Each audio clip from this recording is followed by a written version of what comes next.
Gracie Jiu Jitsu rocks.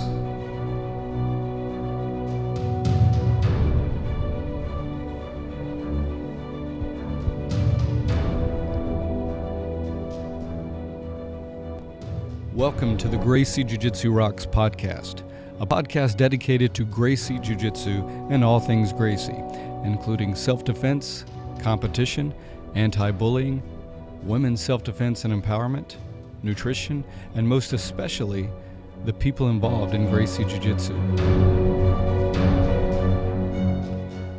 This podcast is for the average Joe. It's for anyone who practices, trains, teaches, or just loves to talk about or hear about Gracie Jiu Jitsu. We'll explore the lives of Gracie Jiu Jitsu practitioners, how they got involved in the art, and what effect it's had on their lives. So buckle up and enjoy the ride.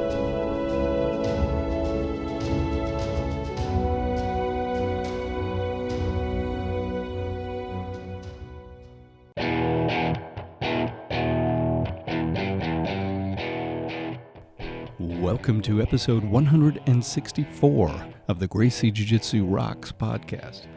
As always, I'm your host, Marty Josie, and thanks for listening. Today we have Master Pedro Sauer back on the show, so very excited about that, and we'll get to that in just a moment. But before we do, let's start with our Jiu Jitsu quote, and it is a classic. Jiu Jitsu is for the protection of the individual, the older man, the weak, the child, the lady, and the young woman, anyone who doesn't have the physical attributes to defend themselves. And that, of course, is from Grandmaster Helio Gracie. All right, very excited to have Master Pedro Sauer back on the show. I always enjoy talking with him for sure. In this interview, we discuss a number of things, including his new nonprofit, Sauer Protection Systems. We also talk about how our relationship to jiu-jitsu changes as we age and how to stay safe on the mats long term. What's important for young people starting out. We discuss some takedowns for the street as well as competition. We do a quick word association game, and we discuss modern competition jiu-jitsu as well as modern MMA. We get an update on the Pedro Sauer Association. We discuss a little bit of the concept of using the skeleton when training, and we talk about what he's most proud of and happy about in his life, and much more. So I know you're going to enjoy this interview. After the interview, make sure you stick around for the Make a Difference, Make an Impact segment. And now, without further ado, let's talk to Professor Sauer.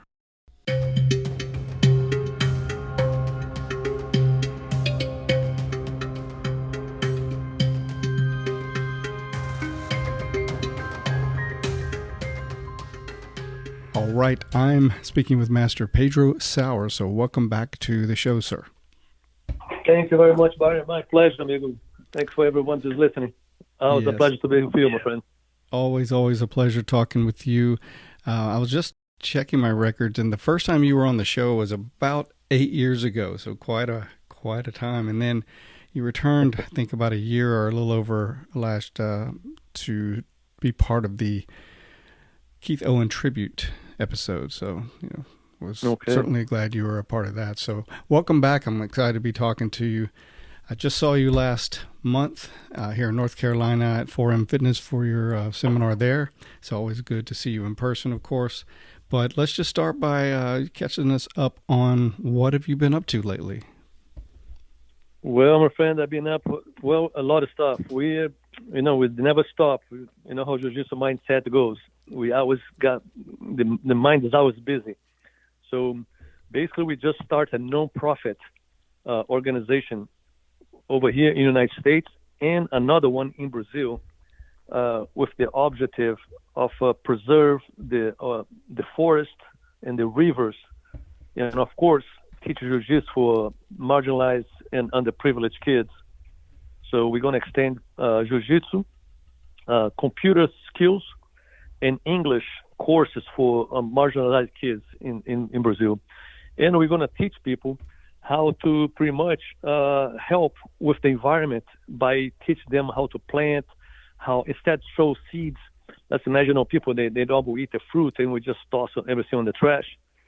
But if people start getting a little bit more conscious and instead toss the seeds on the trash, If you just put the seeds in a little napkins and let it sit there, the seeds are going to dry it out.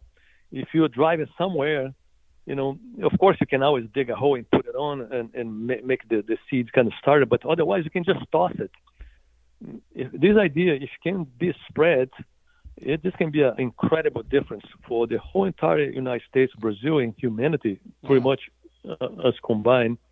It's just a habit that people has instead toss the seed on the trash. I'm going to start, I'm going to harvest this. And you get started with the first one, and what happened that kind of develop a little kind of curious. You get curious about, oh, look at that, I planted this. Now this stuff is, it's growing. It's like a foot tall. Oh, pretty soon it's 5 foot tall. Pretty soon is a tree, and pretty soon you reap benefits. Well, I do have in Brazil a jungle that I planted in 1980. Wow. So right now it's been close to 40 plus years later, and I go back there and the jungle is unbelievable. So, and everybody's awesome. Wondering, how come this is the only jungle over here in this city? It was a city, it was a town, was just a whole bunch of homes. And that used to be the family of my ex-wife's home. I was able to take care of the house for about 10 years. So me and 2 other guys, one guy's name is Walter Savino, that was one of my biggest influence with my green thumb and everything related to plants and water conservation and the whole 9 yards, everything related to jungle. This guy taught me. So anyway, 40 plus years later, we have a massive jungle. And now with this nonprofit, I'm going to be able to teach people how to actually do things very simple. And I can use my house in Brazil as a point to get started. I can have like a greenhouses over there. I can do a lot of things over there in the house. We already have thousands of plants on the ground there that develop a little starch. So we are just booming with this plantation and preserve the jungle. Man, that's what we've been doing lately. That's truly amazing, and I love how you're showing how starting a small act can lead to huge things and huge impact over time. Wow, that's amazing. I appreciate that, and there's going to be something, Marty, because it's so simple to do it. And today we have so many people that the reason I kind of thought about that is because I have one of my youngest daughter. About I want to say maybe 5-6 years ago, she arrived at home and she came with both big eyes, completely open. Dad, Amazon's on fire. Dad, they are burning Amazon. And I one day my daughter told me that's like, oh my gosh. So I got in and I started study and search things, and that's why I decided. So you know what? It's time for educate everybody. Hey, if everyone did do a little tiny, it's not as much at all, and I mean minimum, we can completely change the whole entire environment of this planet. Wow. I totally salute you for this because, far too many of us don't do enough to support the environment. And like you said, with marginalized kids and the whole nonprofit, I think it's just a beautiful thing. And especially, I think what will make more people, get on board is that you said it doesn't have to be major things. It can be small acts, small deeds at first, and they can just, it's kind of like a ripple effect. You drop the pebble in the water and watch it spread out, right? Exactly. And what happened that as a person, every human being, when you see the product that you put on the ground and you see something come out of there, and you say, my God, I was the one who did that. I put it there. I was the one who kind of raised this. Well, what happened that people start doing more often. They don't stick up with just one. They were like, well, and I'm going to be trying to plant another stuff. And this can be a ripple effect, big time, especially the way how Jiu Jitsu is going right now. I think I can use my position that I have in Jiu Jitsu to help a lot of people all over the world. Hey, Jiu Jitsu guys, we care about everything. We care about nature. We care about everything because Jiu Jitsu teach us how to be aware of the future. Everything we do, if you really understand about Jiu Jitsu, we know that we don't fight for nothing that's present. Mm-hmm. We only fight for things that's still to come. Right. You're trying to pass my guard. I'm trying to sweep you, but you're still in my guard. I have not swept you yet. and you're still in my guard because you still want to pass my guard. Eventually, pass my guard, so we accomplish things that you're trying in the future. And eventually, I can maybe try to sweep you or try to tap you somehow, and I accomplish something that I plan on the future. So I believe that the Jiu-Jitsu and nature comes together. Love it, man. I love it. And I was just pondering what you're saying as you're speaking about rarely do we just happen into something, but when we have a vision for something and we see where it could lead and where it could go, man, we get really motivated and inspired. Yep. Excellent. Yep.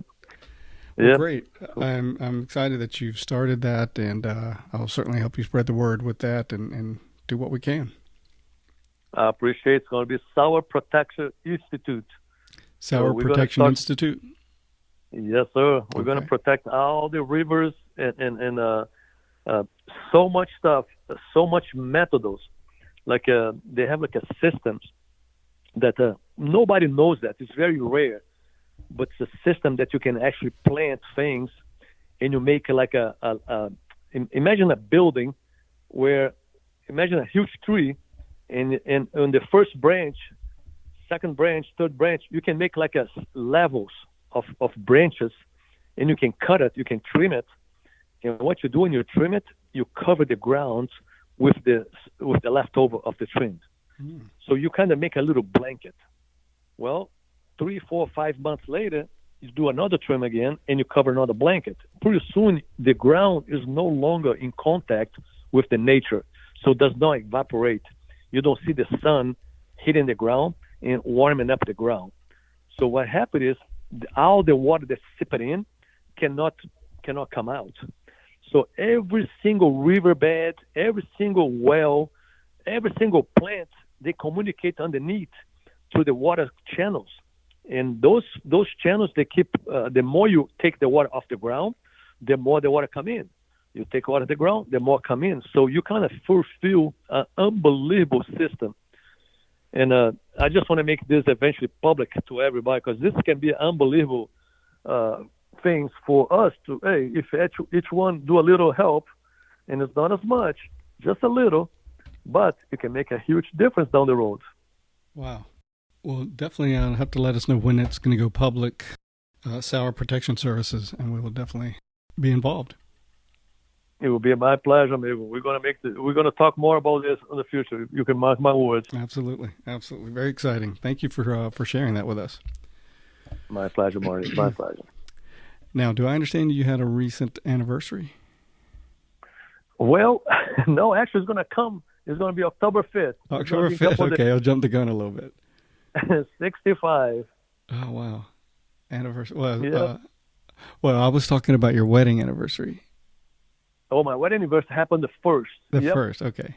But your birthday is coming up soon. Yeah, my birthday. So Grandmaster Helio's birthday, yes. That's my wedding anniversary. Oh, wow. How cool is that? Yeah, October 1st. That's great.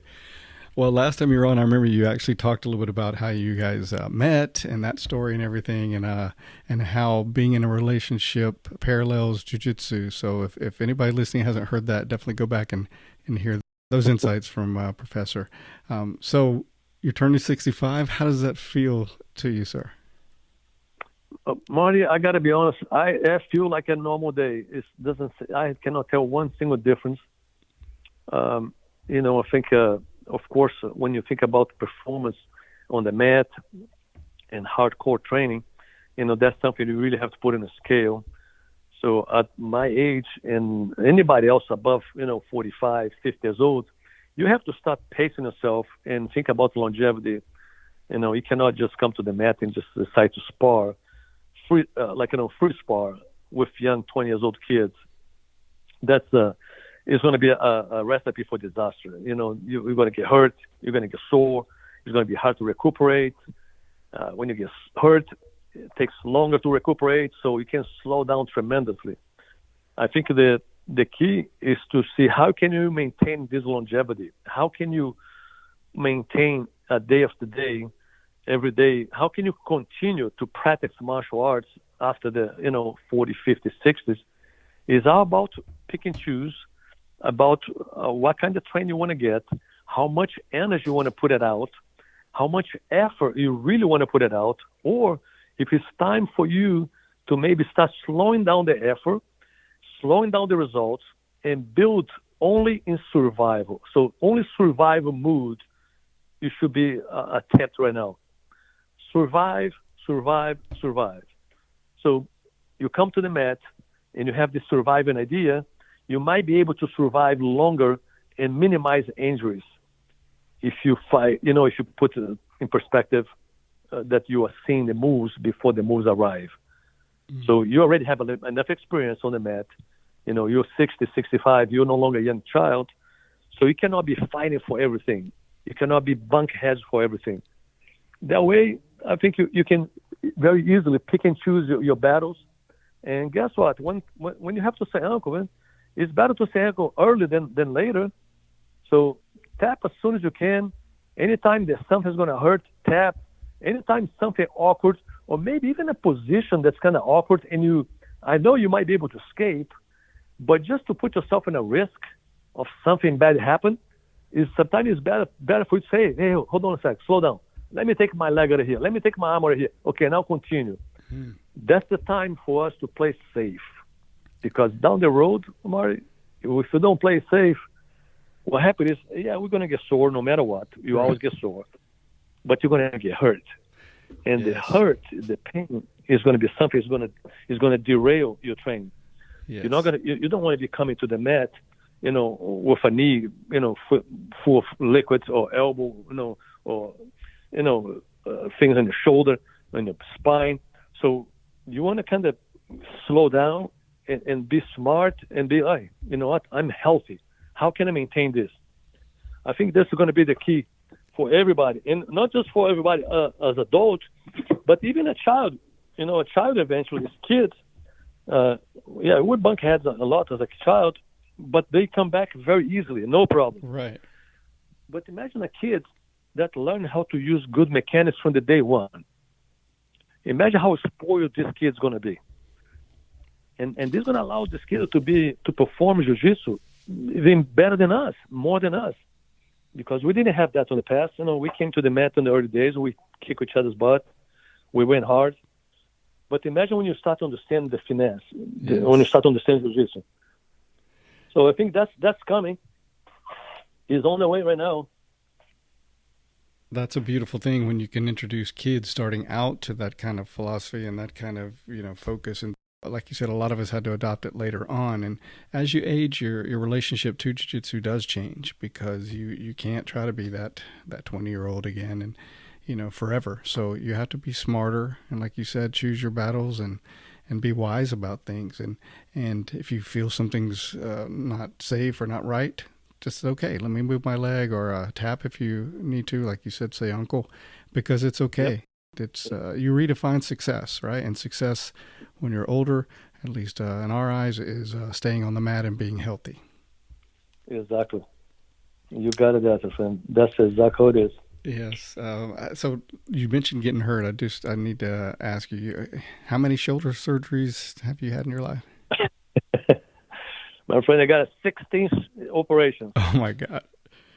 16. I got a 7 on my right shoulder, and I have 3 on my left shoulder. And on my knees, spine. I've been everywhere, my friend. Yeah, man, you're like a bionic man now, right? Yep. But that was a hardcore time. Nobody needs to go to the hardcore time. Yes. Nobody needs to be there. Yeah. That's back in the early days time. Remember my fight between Mr. Utah and myself. Yes. Giving up this kind of size and weight.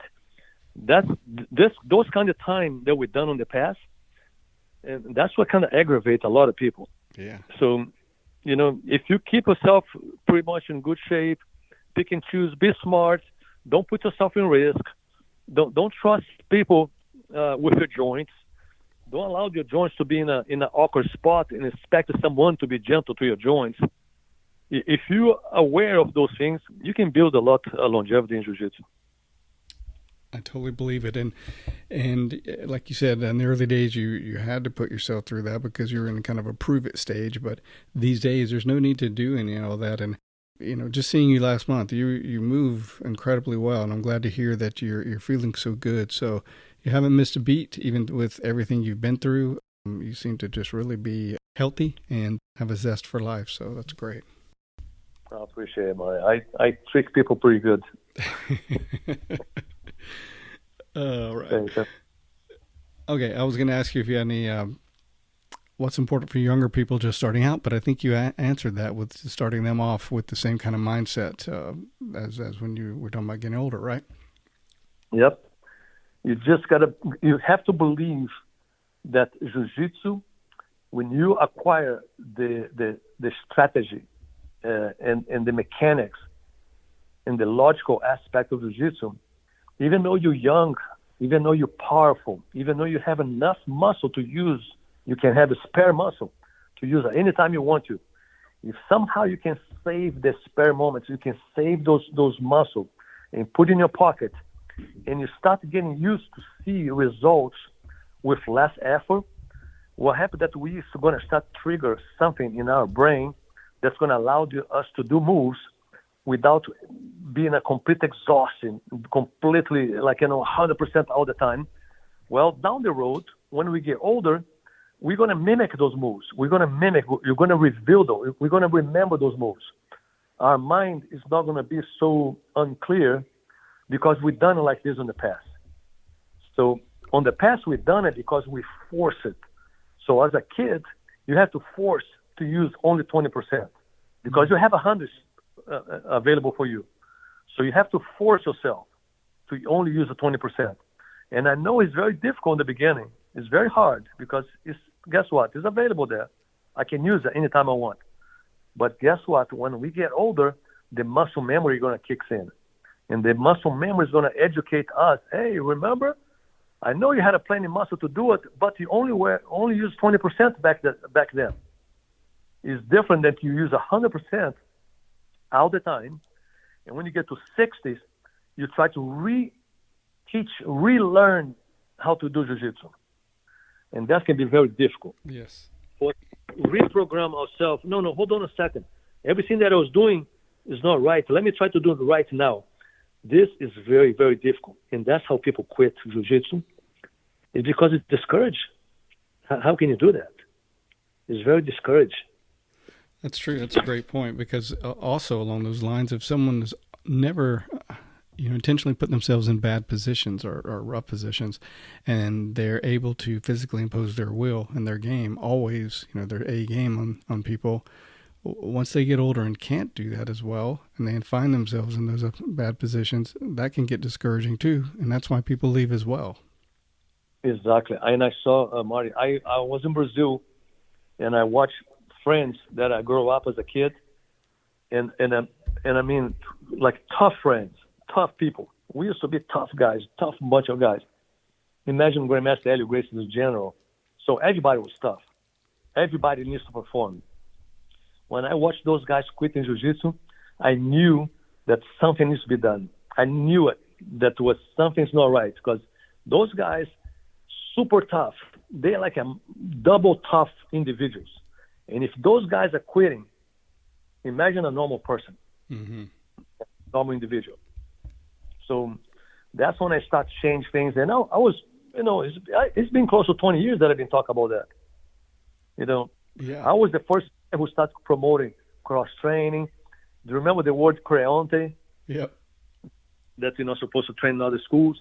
I was the first guy who actually, that's the opposite. I wanted my guys to train with everybody.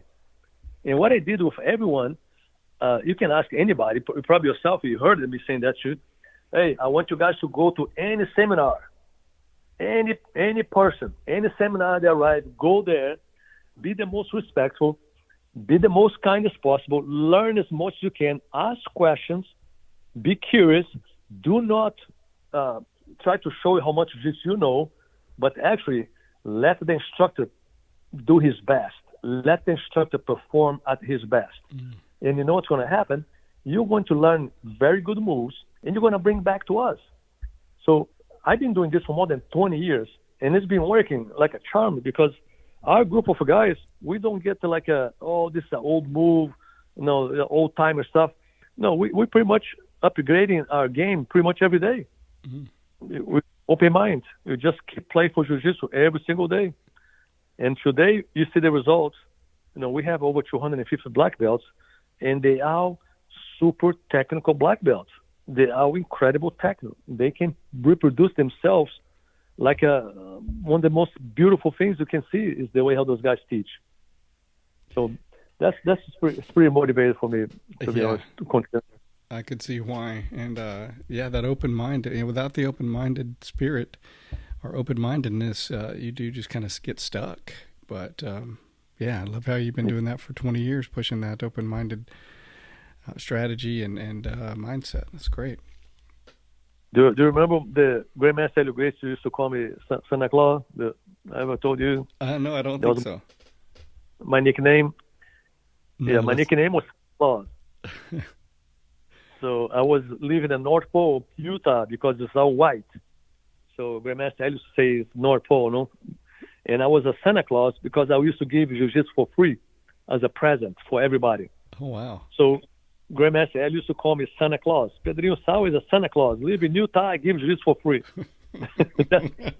That's how he was. Grandmaster Helio used to.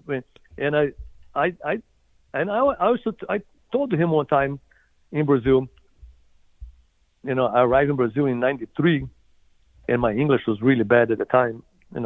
I've been almost 2 years of America. So I went back to Rio de Janeiro. I went to visit Helio, and I had a conversation with him. I said, Professor, I'm not sure how I'm going to be teaching guys in America. I live in a state, it's a Mormon state, so Salt Lake City, Utah. And everybody there is very, how can I say, they're very comfortable in their own skin. And they know they're going to be, their religion might put you in a stage a little bit higher than everybody else. So, and I want to teach Jiu-Jitsu, so I don't speak good English. And those guys, they don't like to lose for somebody like me, a small guy, a guy who's kind of quiet guy. They don't like to lose for me. And Grandmaster said, Pedrinho, kicking everybody's butt. Keep working on. One day they're going to learn. Keep working on. That was the advice he gave to me. But I was having a really hard time to learn to teach Jiu-Jitsu in Utah for a period of time. Of course, the time go by, and with the open mind, I was able to bring so many people to class there, so many people to school, and the school just flourished. And I think this open mind of people traveling and doing seminars, like I said, we always have the fresh moves coming to us all the time. Mm-hmm. So we made a laboratory pretty much. Our school is a laboratory. And I always tell the guys, look, you guys are the scientists. We need to experiment. We need to try things. We need to don't be accommodate. You have to be curious. And I think that's something that I always inject in all my students. And today, look at the results. Yes. I think we should honor the past and our history for sure, not abandon it, but also be open to bringing in new things and integrating new things in our development. So exactly. Hats off to you. All right. I've got to ask you a question. A friend of mine, Bill Roach, wanted me to ask you about takedowns. He wanted to know your thoughts on the best takedowns for sport, jiu-jitsu, and street. How much, if any, judo and wrestling we need to incorporate in takedowns? And are there any throws that you would avoid in both sport and street? Well, I believe the best takedown for street, it will be the single leg or double leg. When you kind of tackle somebody, that's almost 100% unavoidable. So it's very difficult to stop that. Okay. And that's very good to do it. When you talk about training takedowns for Jiu-Jitsu, that's something that's a very touchy subject, because I believe that nobody can ever master takedowns game like wrestlers, like judo players, if you have not started at a young age. If you put somebody at 200 pounds, a body at 200 pounds, and you try to teach judo to a 200 pounds man, it's going to be so difficult for this guy to develop a skill. He's going to learn all the mechanics. You're going to learn all the techniques. You're going to learn all the takedowns, but you're not going to be proficient. it's going to be pretty hard for you to really utilize those moves against somebody that knows the moves too in a competition. But on the streets, in a self-defense aspect, any takedown, anything helps. Because people on the streets, they have no clue what they're doing. When I mean they have no clue, they are complete oblivious. It is unbelievable if you see somebody on the streets, if you see fights on the streets, they are so, they're like two people who have no clue what to do. They just swing punches, and a good guy will never fight on the streets. And if you fight on the streets, he'll take the fights very easily. He'll make the fights very simple. Like, you're not going to hurt somebody really badly. You're not going to mount somebody and flourish like 20 punch in the guy's face. Mm-hmm. You probably mounted somebody, just holding him down there. We have a video for Matt Serra in a restaurant doing something like this. He just controlled this guy, hold him down. The Matt was like so calm. Come on, man, take your time. Oh, man, hold it. And the guy in the bottom, gonna do this. So that's what happened. When you know what to do, you don't have to do more than what's necessary. And that is the super important part for everybody, because if you go far beyond what you should, you're always going to regret. Mm-hmm. You're always going to have something to regret behind your mind. It's like, man, I wish I had not done that, and I think I went a little bit too far. And that's something that my advice for everyone, and avoid it. It's not worth it. Not worth the headache. It's not worth your feelings. It's not worth for you to kind of carry this and regret later. And the most important, imagine if you really hurt somebody really badly. You sure you're going to be happy with that? Right. That you got the pain in somebody else, and the guy got to live the rest of his life with that kind of pain. So in martial arts, it's super important for us to really think about, in those, you got to put in a scale how much you really needed to use that. Could be avoidable. If it's avoidable, my friend, just walk back home.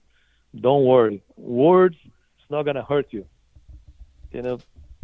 That's right. And I think before you mature as a martial artist or as a person, the one stage is that you just want to show off what you learned or what you know, right? And you can't wait to find some opportunity. But as you get wiser and more mature, you see the big picture, and there's just it's not worth it if you can avoid it for so many reasons, like you just mentioned. And so you try your best at that point to find ways to avoid it or walk away, even if if it hurts your ego for a second. Who cares? But you do have that maturity, and you see there's so many reasons not to do that. And then if you can't avoid it, to do the minimal amount, to subdue, to control, but not to just annihilate somebody. Exactly. Yep, super important. All right, let's. I want to ask you to do something kind of different with me. I want to do a word association game with you. And, okay. What this entails is I'm gonna say a person's name, and you just tell me the first thing that comes to your mind about what that name makes you think of. And it can be just one word, or it can be a couple words, whatever you want to say. All right. So we'll try my best. Okay. I know it put you on the spot a little bit, but all right. So first person, and just say whatever comes to mind, is Carlos Gracie Sr. Carlos Gracie Sr. He was a genius, a spiritual leader, and a visionary. Nice. Okay. Master Rickson Gracie. Rickson Gracie is samurai. Yes. Best friend you can have it. Nice. All right. Horion Gracie. Helio is a visionary, super intelligent. He was the one who's come up with all the ideas we owe so much to Helio Gracie. So he's a visionary, unbelievable. All right. How about Royce Gracie? Royce Gracie. Royce put in the line. Good kid. Royce was the best. Funny, friendly, good parent, good dude, tough fighter, great guy. All right. And we'll do a few more of these. Carlos Gracie Jr. Carlos Gracie Jr., Tereiba. He's a friend from Brazil a long time ago, good guy, started the IBJJF, done very well. He hired, created unbelievable talented people to work for him. And what he done for IBJJF and vice versa, we just have to say thank you very much. Great work he done it. All right. Well, what about Renzo Gracie? Renzo is an adorable guy, super nice, great individual, unbelievable tough guy, one of the best friends you can have. He's the guy he's the best friend forever. Renzo is outstanding. All right. And the brothers Hinder and Hiron Gracie. Hiron, super nice since young kid. Hiron and Henner, both kids, super nice. Hiron always been more friendly, very peaceful, always smiley, always lay back. Henner, he was more the go-getter. Henner was more like the more savvy, the more aware of the things. He was a visionary too. Henner did an incredible job. The job those two kids did in Jiu-Jitsu is phenomenal. In my personal opinion, those guys help Jiu-Jitsu the ultimates for everybody else, for every school. Every school on the planet had somebody walk in just because they listened to Henner and Hiro. Wow. That's high praise there. All right. Well, I mean, we could do this all day, but just one more to top it off is Grandmaster Helio Gracie. Helio Gracie was a general. He was a father, an instructor. He was one of the guys who kind of one most amazing person I ever met in my life. The toughest man I ever met in my life. I never met somebody such, when you talk about a man, a macho character as a figure, I never met somebody such like Helio. Helio was a man, he could walk in the middle of 50 thugs and he put his foot down, and he was in his 80s, close to 90s. He'll control anybody. Helio he was unbelievable human being. Amazing. We owe pretty much everything to him. Wow. Amazing. Amazing. All right. Thank you for playing along with that. I appreciate that. My pleasure, man. All right. Professor, when you think of modern competition jiu-jitsu and even modern MMA, what are your thoughts on where they are and what they've turned into? Well, I think the modern jiu-jitsu, it is incredible. It's beautiful art. And when you think about modern jiu-jitsu, we have to go back again and try to analyze what was done before, because we in Brazil, we did not exercise in sharp too much foot locks and knee bars. And today I have a hint. I understand today why we have not exercised as much, because in my mind, what Helio Gracie did on the early days, he decided to fight against people at any size, any age. He was giving size and age to everybody to fight him. Well, I believe that if you want to do that, give size and weight to people, you got to have a guard that's unpassable. Because imagine if you're a small person and somebody get in your guard, and as long as the guy's in your guard, you might be able to come up with some survival areas that you can protect yourself. Now imagine if you don't have guard and the guy go and pass your guard. Now you're giving up 50 to 100 pounds to somebody else that's no longer in your guard. He's in cross body, squishing you, and come up with and doing damage on yourself. So in my opinion, I believe that Grandmaster Helio didn't want to do too much leg locks and foot locks, even though Helio Gracie was very good in foot locks. We used to do foot locks all the time. But his idea was like this: you have to sharpen your guard, because one day we're going to go to America, and Americans, they are 20, 30, 40, 50, 100 pounds heavier than Brazilians. And if you're going to fight over there, we cannot afford to let nobody pass our guards. That's my personal thought. I believe that Helio Gracie was like, hey, the only chance you have is to have an unpassable guard. Otherwise, amigo, the first guy who passed your guard, you are done. So now, when we came to America, think about this. Sambo, I was already doing knee bars and foot locks. It's already part of Sambo. So basically what happened is Renzo with John Donahue and all the group of guys that Renzo was having his academy. Well, Renzo was a very smart guy, brilliant to jiu-jitsu, and he's like, hey guys, guess what? We need to start working to taking the backs. We need to work on the back takes. Let's work on the back takes. And they start working in taking the backs. They start sharp and polish all the in and outs for you to arrive in the back. Because in the back, you don't have your arms and legs working properly for you to be able to defend yourself. If you somebody in the mount position, your arms is always facing dude. If the guy's in your back, the arm is facing away. So my opinion that they start work with the back. And the way that the guy got to do to defend the back, many times they forget about the legs. So I think one strategy brought another strategy. So this modern jiu-jitsu we have today, I believe there's a lot of with things of Renzo and John Donahue and this group of guys bringing a lot of submissions, catching a lot of people in beautiful jiu-jitsu, by the way. My goodness, what an unbelievable jiu-jitsu those guys have. So basically, the modern jiu-jitsu is just a sambo that's being reintroduced to a jiu-jitsu strategy that was not used before. So they combine the jiu-jitsu strategy with sambo, and I believe that's the modern jiu-jitsu. And now you have the MMA mixed with wrestling. So if you think about wrestling, sambo, and jiu-jitsu, those combinations, when you melt those three together, you can see what's today. You can see MMA today. You can see the modern jiu-jitsu today. They all blend together. That's a great analogy of each one. Are you ever, I don't know the word, annoyed by modern MMA with the time limits and the weights and all the rules, or do you just feel like that's a great sport that it's evolved into? No, I think it's a great sport that evolved there. I think the rules are good for both sides, and everybody has to learn how to deal with the rules, and that's one point.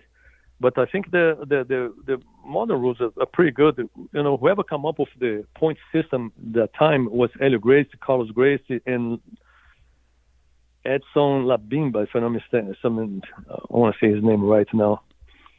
So anyway, when they come up with the rules, they come up with a very good idea of dominant positions. So mount position, you get 4 points. Back position, you get 4 points. In the stomach, pass the guard 3 points. So you get a good amount of reward when you think about the rules. I think that jiu-jitsu is not going to stop right there, and it's going to continue to flourish. What you're seeing right now is just the beginning. I believe that we have not even scratched the population yet. Imagine how many people in America has not stepped the foot in academy yet. Think about that. We're just barely starting. You're going to see some kids for the future, 10 years from now, 20 years from now. You're going to have kids that, my goodness, we're not going to be able to train those kids no more. They're going to be monsters. Right. You've already seen that they develop so fast and so early and just on an incredible level. Some of these guys, like in ADCC and all those different things, are just like, whoa, man, amazing. Just beautiful. Yeah, gorgeous. It really is. I love it. Well, I love it. It's a lot different, right, than having one or two places to get instruction years ago, and now virtually the internet's just full, as well as a lot of different academies now. But there's so many places to find information, and starting younger, and just, man, it's just evolving so quickly. Yeah, today, my friend, it's going to continue like that, and it's not going to stop there. I believe it. So let's talk a little bit about your association.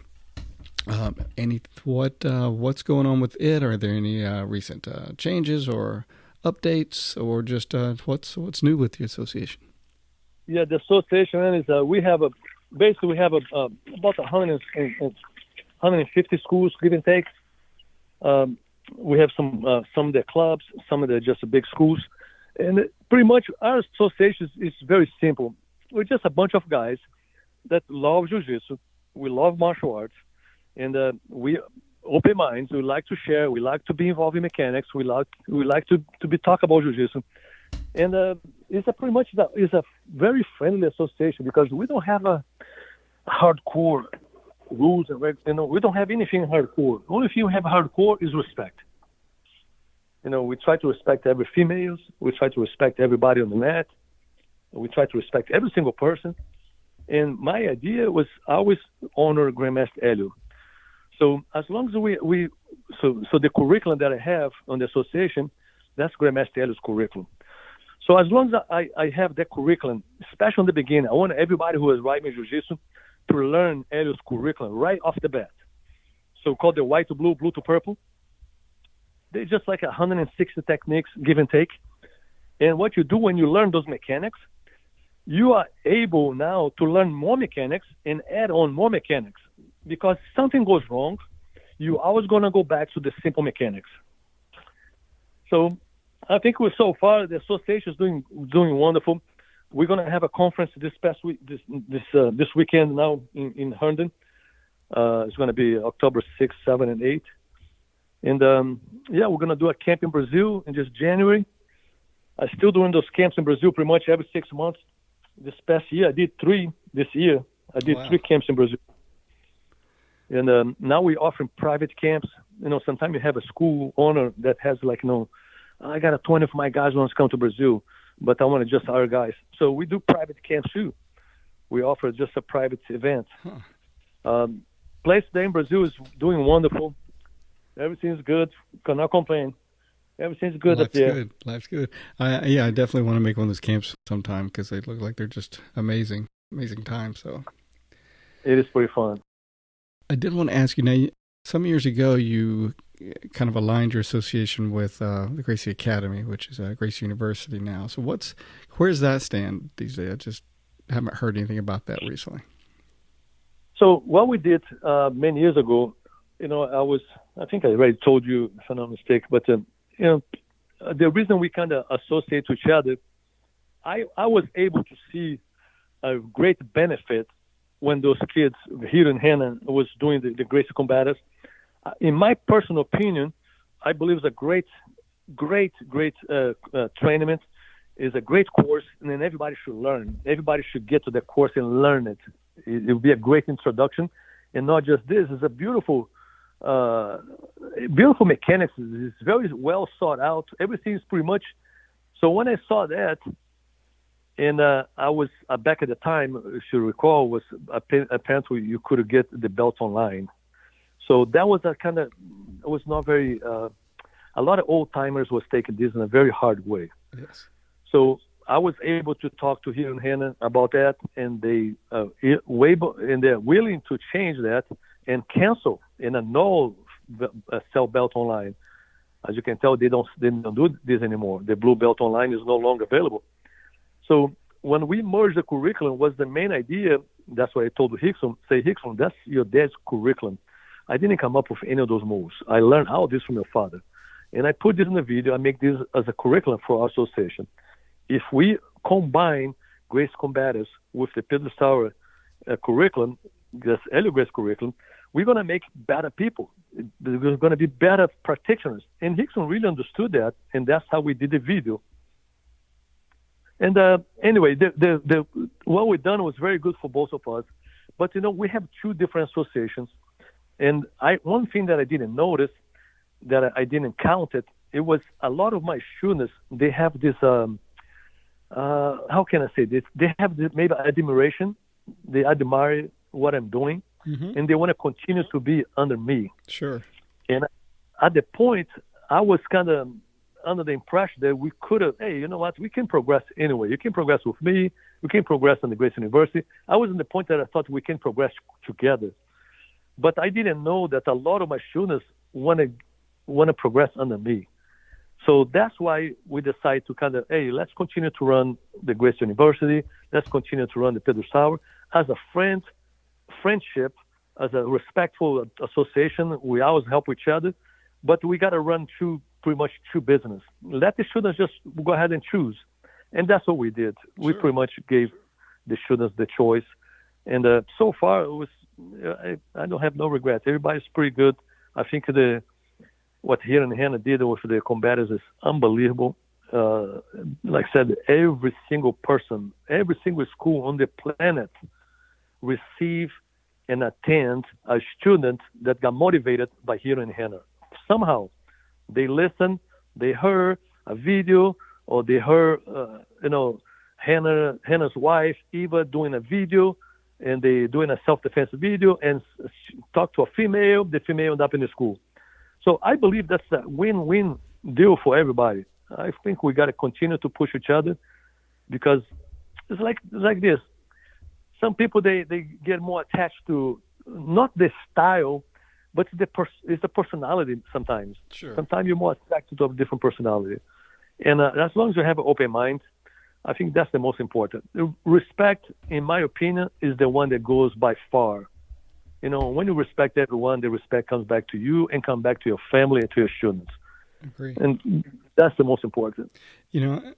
I agree with that 100%. And you've always exuded that philosophy and walked the walk, so to speak. And that's why it's very rare these days to find a prominent figure in jiu-jitsu that some people love, some people maybe not, that like mixed emotions. Like you'll find haters but with you, and every time I've ever spoke with anybody, and I speak with a lot of people or just heard, not once have I ever heard someone from any kind of other associations or anywhere in jiu-jitsu have any negative things to say about you. And that it just speaks to the way you live and the philosophy of respect and how you spread that to everyone around you. And it really shines through, that philosophy. And I really believe that that's why it's impacted a lot of people. And that's why no one has anything negative to say about you.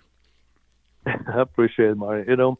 I was a kid in the past, and I was a troublemaker as a child. So I was able to experience the other side when I was a child. And after that, life completely changed my life. Jiu-Jitsu, they want to change my life. And I put together the manners that my mom gave to me, and she was a very disciplinary lady. And the way I received manners, not just my mom, but to my family, to people that I care, people that I love. And I see what Helio Gracie did. When I combine this, I think about, man, I'm going to have my kids. And all my kids now, they're all girls. I want my girls to be respected too. I want somebody, I want to make sure that my kids get respected. So that's why I decided to transfer this respect to the jiu-jitsu environment. And I always say this in class. If you come to class and you notice the environment that you are right now is not the environment that you'd like to bring your 17 years old beautiful girl and your 35 years old or 40 years old beautiful daughter, wife, if you don't feel comfortable to bring your wife or your daughter to this academy, maybe this is not a place for you either. Mm-hmm. And if you keep in mind this, you can stay away from trouble. Just think about that. Yeah, that's good. That puts it right out there, right? Right? Because absolutely. That way, hey, it's a place where you feel comfortable to bring a beautiful girl. You feel comfortable to bring a beautiful wife. So if that's a place you feel comfortable, that's a place for you.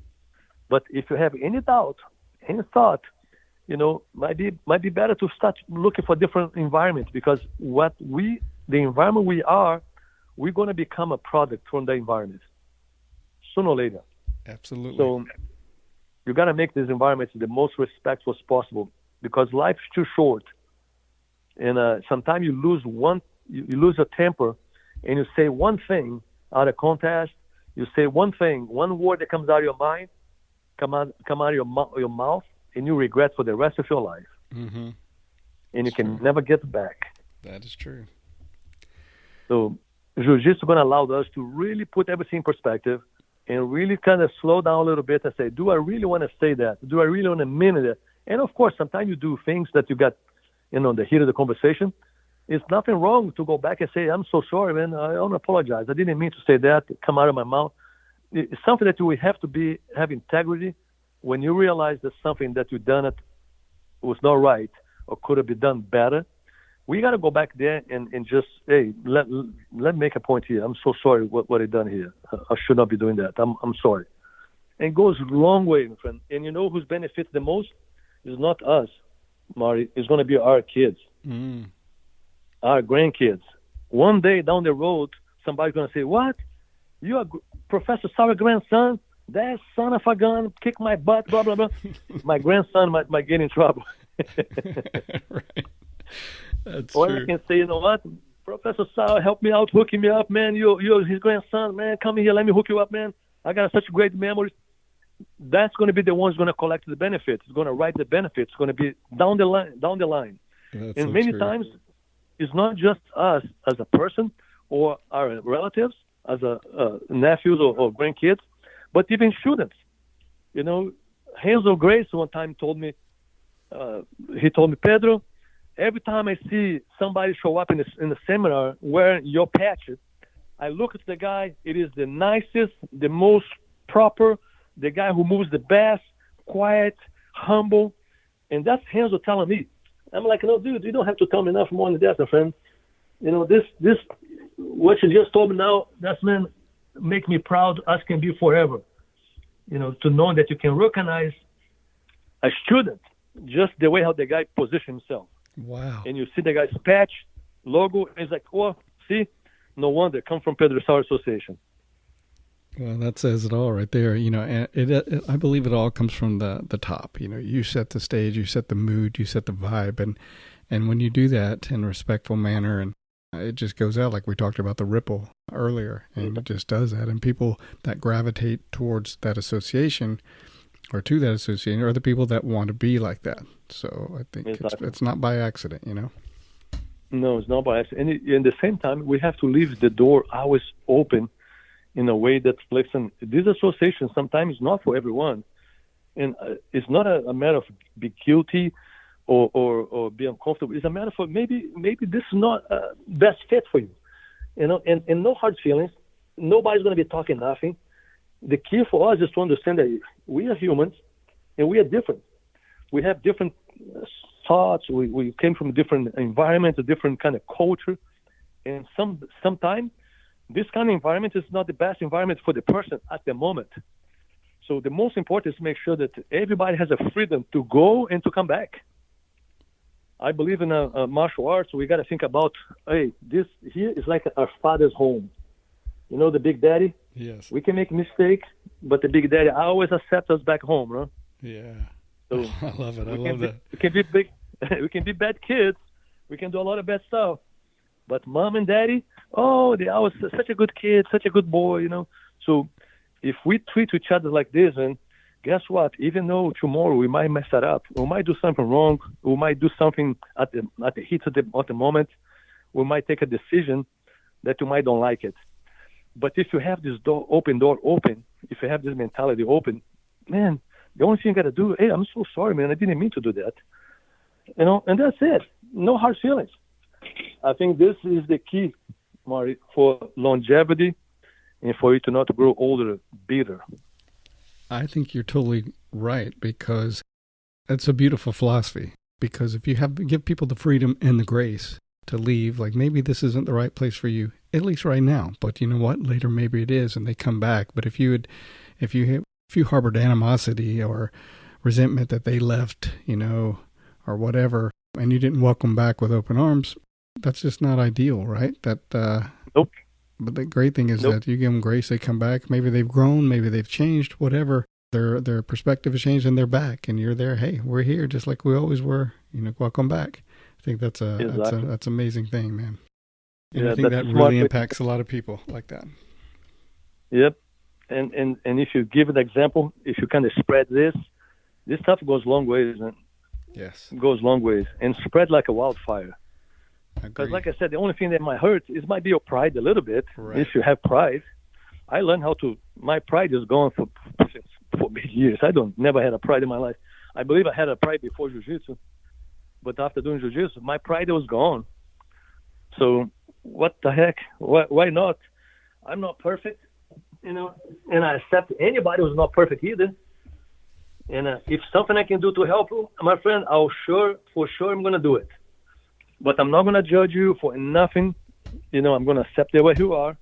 If I see that something you're doing that needs a little polish, a little cleanup, I'm going to tell you as a hint, hey, let me give you a hint here, just between us, just a hint. I'll tell the hint right away. Now, no hard feelings either. I accept the way you are. So if you exercise this, eventually people start changing, man. You'll be amazed how much people can change. Yes. I think that's a wonderful example of true leadership that you're displaying right there. So I appreciate it, Marty. Thank you, right. brother.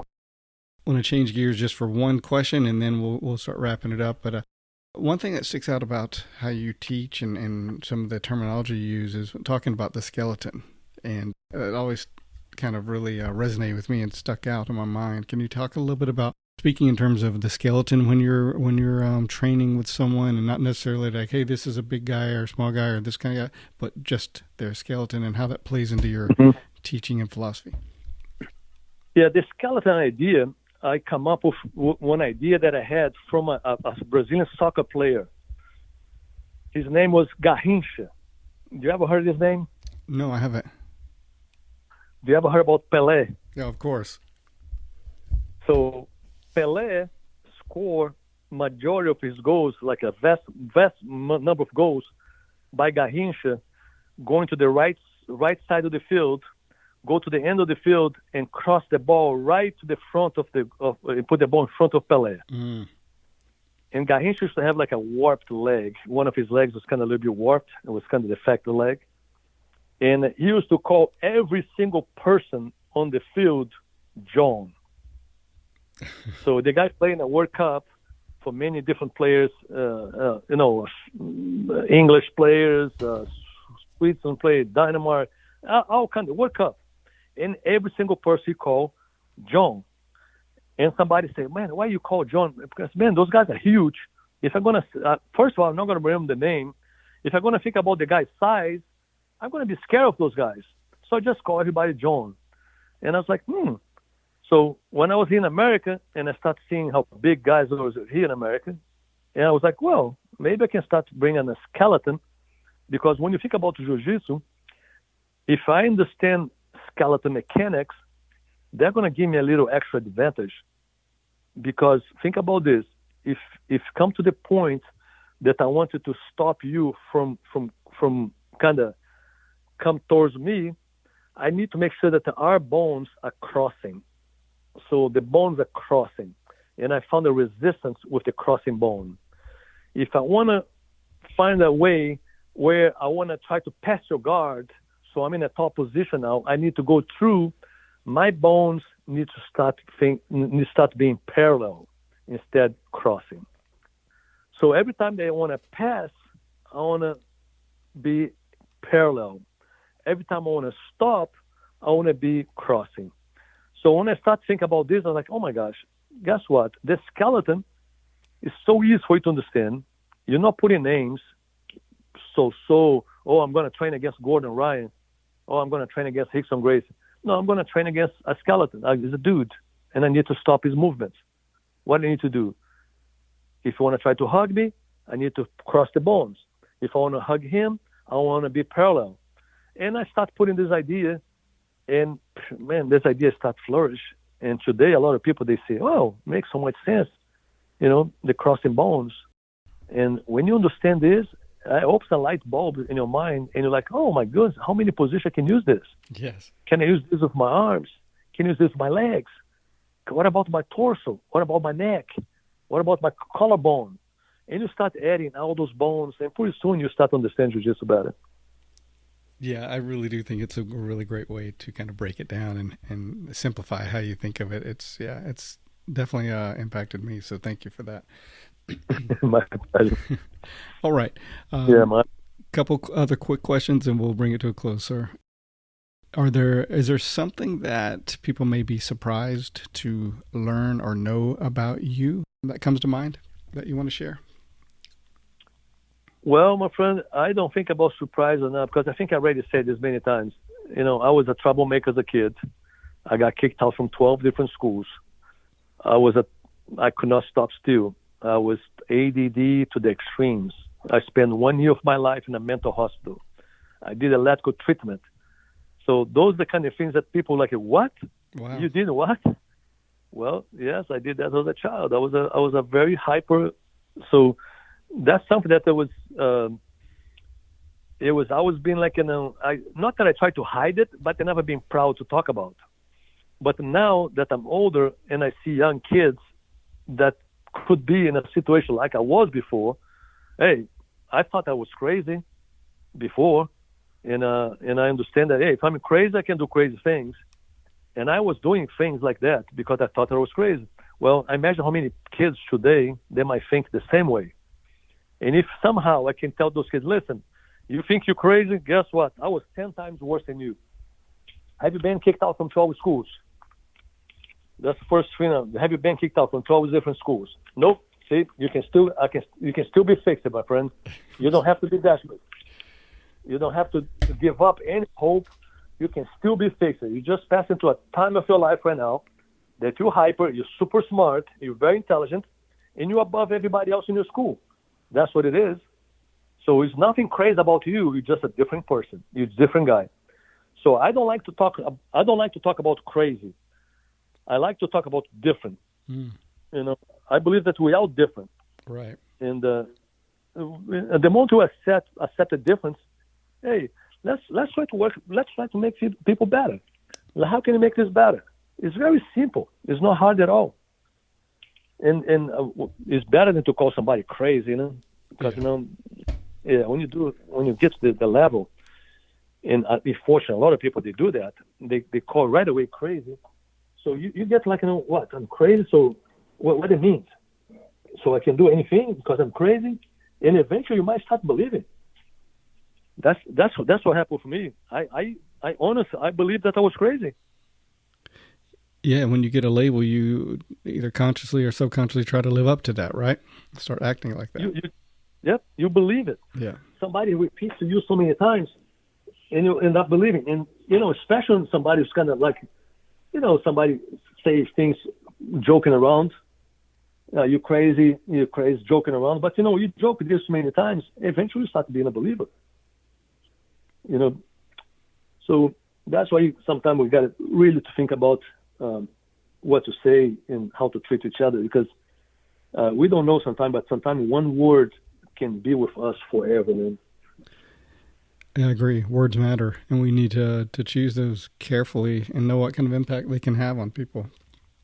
But Exactly. Also, what you said about kind of just accepting people and allowing them to be where they are and giving them some grace, helping them how you can, but also giving them some grace. I heard some kind of analogy about like if a flower or a plant doesn't flourish, you don't just throw it out. You look at the environment that it's in, right, and try to make that environment better so it will grow. So kind of the same with us. Yeah.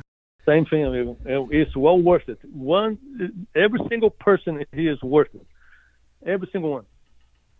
Well said. Anything that you can do to help one single person. If you can help a dozen, 2 dozen, 100, who knows? But one person is well worth it. Just one. A single one. I agree that at the end of the day, in our life, the amount of people we impact and help is really what's going to matter, I think. So last question for you, Professor, is what are you the most proud of and most happy about in your life right now? Man, the most proud I am is all my kids, and I end up to have 5 biological daughters, and I adopted 2 more that they are just beautiful girls and gorgeous ladies, and they teach me more things than you can possibly imagine. They all end up to be very good, special kids, brilliant girls. I got one of my daughter now expected twins, Alexia. Wow. She's going to have twins in 2 more months.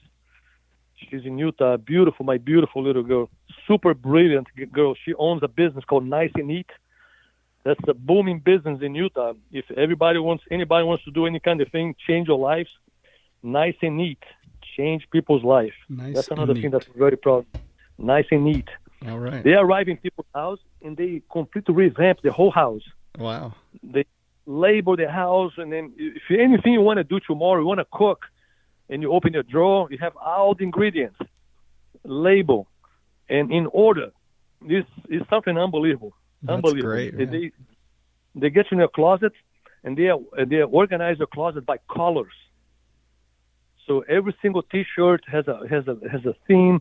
Every single sweater, every single shoes, it's just unbelievable. That sounds incredible. Nice and neat. So I'm pretty proud of this girl. And of course, oh my God, I got a, like I said, I have Priscilla, my oldest one, got 3 kids, Mia, Libby, and Carter. Those are my first grandkids. Wow. And after that, I have Thaisa, has a daughter. Her name is Dakota. And Alex is going to have the twins. And I have Hannah that lives here with me, and Bella that's in Charleston, finished college, his last year of college.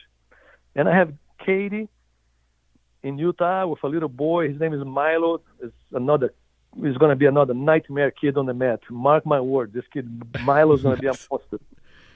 That's awesome. And I have Adriana. That's a beautiful girl, lives in Colorado. Her wedding is going to be next year, so I'm going to be going there to Colorado next year for her wedding.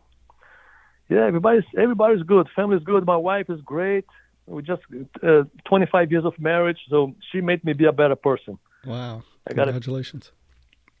Thank you, amigo. Well, nothing like we all have a lot to be blessed for, right? Our health, our wellness, and when you have a family like that, or beautiful people in your life that provide you with love and help you grow, and it's just a beautiful thing, man. So, love hearing that. Thank you, amigo. I appreciate that, my friend. Well, listen, always a pleasure and honor to talk to you. You're a class act and a role model. I know I've said a lot of flattering things to you, but I don't mean to put you on an unrealistic pedestal, but I just, have a lot of admiration and do consider you a role model. So thank you for all the lives, including mine, that you've touched and impacted, and I really appreciate you. I appreciate that, Marty. Thank you very much. I appreciate for you, all your audience. I want to wish everybody good, long, and happy year, and all the best, amigo. All right, my friend. Long, healthy, and happy life, brother. Thanks, Marty. I appreciate it, brother. Thanks for everybody. Thank you, sir. Take care, amigo. All right. Take care. You too. Bye. All right. Really enjoyed that conversation with Professor Sauer. Always a pleasure talking to him. All right. This episode is brought to you by Breathing for BJJ. And Breathing for BJJ is a 31-day online video program that I spent 2 years in developing, and it's designed to transform your jiu-jitsu experience. There's nothing more important than your breathing. It makes a profound difference in your jiu-jitsu experience. Optimizing your breathing takes your jiu-jitsu experience to a whole new level and has a huge impact on your performance. Learning to regulate your breathing can completely transform your jiu-jitsu experience. Being able to slow your breathing down when you need to, create energy when needed, breathe when in uncomfortable positions and situations, and to find the calm within the chaos are skills you need to master to create and achieve the optimal jiu-jitsu experience. This program uses a biomechanical approach to actually target and strengthen your specific breathing muscles, creating efficiency and effectiveness in your functional capacity to breathe. It's time to make breathing the foundation of your BJJ. And you can find out more at www.breathingforbjj.com. Next up is the Make a Difference, Make an Impact segment.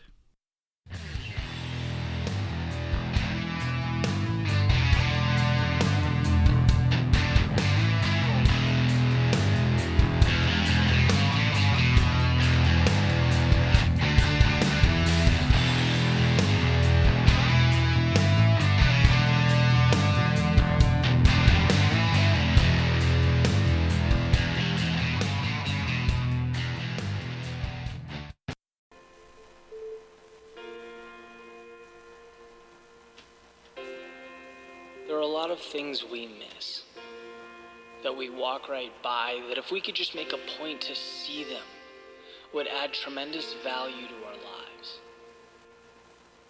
There's a saying that your problem is your gift.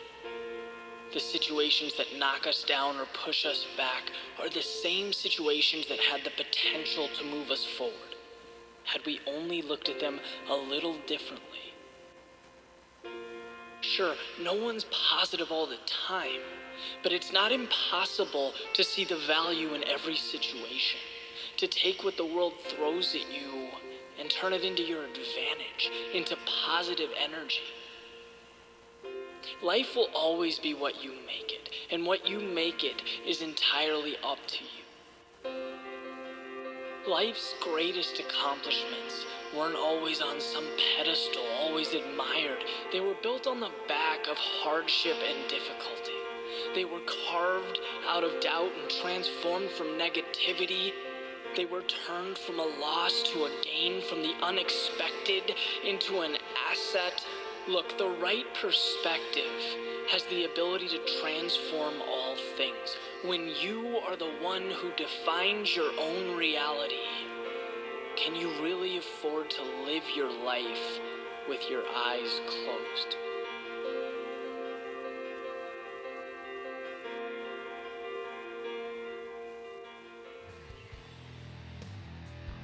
And that's going to do it for this edition of the show.